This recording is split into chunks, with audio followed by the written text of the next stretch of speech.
ойындары өте көп. Сендер қазақтың ұлттық ойындарын білесіңдер ме? Қандай ұлттық ойындарды білесіңдер? Дұрыс.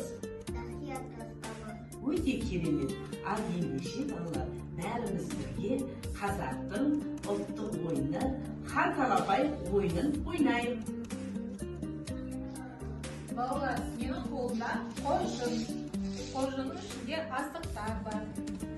Асықтардың ішінде көк асық және бір қызыл асық бар. Ол бізде хан асық деп аталады. Қазір мен ортаға асықтарды тастаймын. Бәріміз бөліп аламыз асықтарды. Сосын ойынға бес асықтан тігеміз. Қанекей балалар, хан талапай.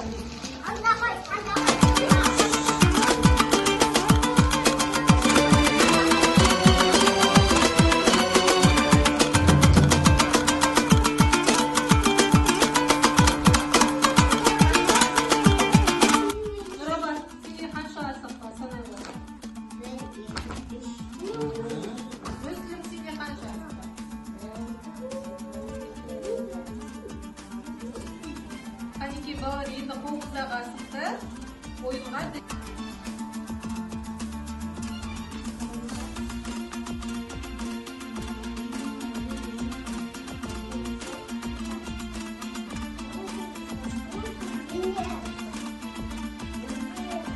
қызыл асық. Раматта, қанекей балаларына келеміз. Ойынымызда тұрамыз.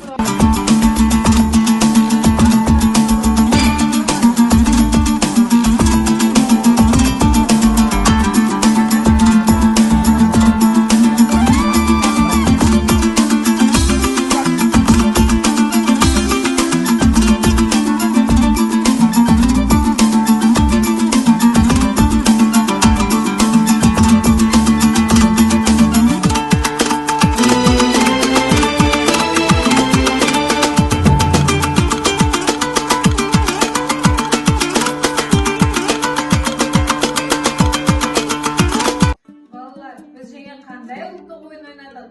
Хан талапай. Бүгін сендер өте жақсы қатыстыңдар.